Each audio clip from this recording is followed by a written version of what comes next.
Okay, welcome back to the channel, guys. Welcome back. Hey, Maya, say hello to the people of YouTube. Just a big old stare. Today we are taking a family trip out to the farmhouse.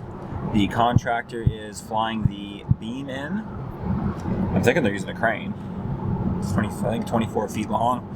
We're gonna go check it out. I'm gonna try and get some video footage. Hopefully get maybe a drone shot or something if the weather stays like this, which is awesome. And yeah, just follow along, check out the progress of the house. We're super excited, and that's it. That's it. There's nothing else to say. Daddy, our house is gonna get crazy.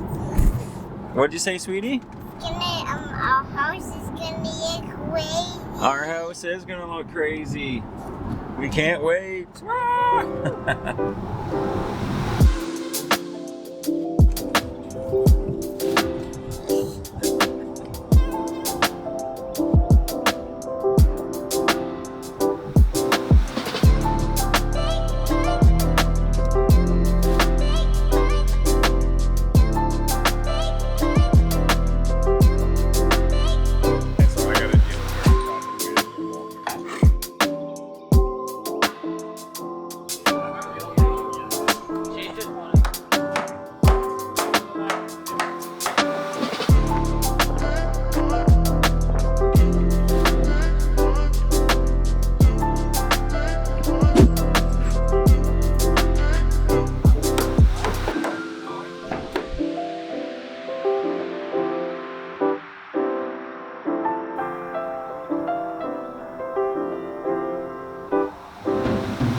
You gonna lean into me? Alright, this looks pretty good. Okay. Alright, what are we going to talk about now? I don't know. We could talk about the beam. Yes, okay, so this is a good voice. Yeah, that's a good Volume. Okay, so last couple days have been crazy. We started our little adventure off there in the car. We checked out the house. I ended up helping the contractor fly a beam in with a zoom boom. He requested we didn't film it. Not that it was super shady or anything like that. It's just it was a little bit of an interesting setup we had to do. So a little bit of thinking on our feet and fancy rigging. So the beam's in, it's secured. Contractor went ahead and secured the beam to the ceiling just with temporary screws and lots of jacks.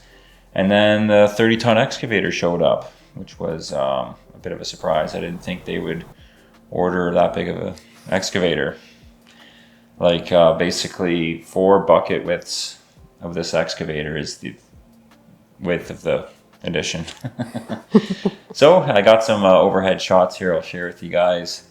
It was really cool watching that thing work. A couple hiccups along the way with the foundation. Being old rubble stone, it was pretty much falling apart. So I had to improvise. Also ran into an old cistern or some sort of outhouse. We're not entirely sure, but some sort of well structure anyways. Bunch of field stones. It was about 10 feet underground. We don't know how far it went. Engineer came out pretty much instantly. Took him about 20 minutes to get out there, which is really impressive. He advised that we basically dig down another 6 feet, pour some quick setting concrete, and level it off, and then we're going to start pouring the foundation, the floor. Yeah, so it was very interesting. Mm-hmm. What's your take on it?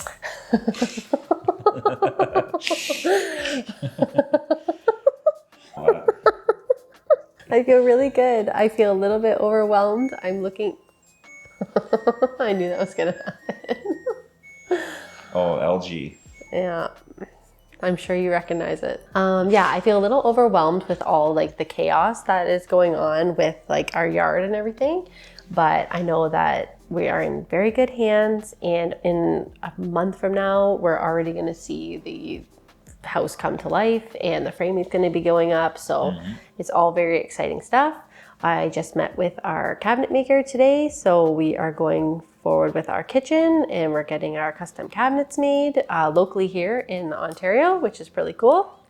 And yeah, excited to start picking all the finishes and seeing our hard work and patience and dedication come to life. Yeah. Yeah. Pretty much. It's exciting. Yeah, so the next video I think will be on to the forming. Guys will be in there I think Monday or Tuesday. Hopefully the framers come in and dominate. Yeah. Anyways, we'll catch you on the next one, guys. And if you're new here, consider subscribing, like, comment, share. I feel like everybody says that. Yeah, you like But you have we are to. super interested, legitimately. If you have an old farmhouse, subscribe and leave a comment below. We'd like to check your channel out and see kind of how you guys tackled your project, because it's all new to us, and this is like... This is the biggest project of our lives. Yeah, and it's a very custom job for our builder as well, going from super old to new to kind of, you know, mid-90s foundation with the barn. So anyways, check it out next time. I'll quit rambling. As always.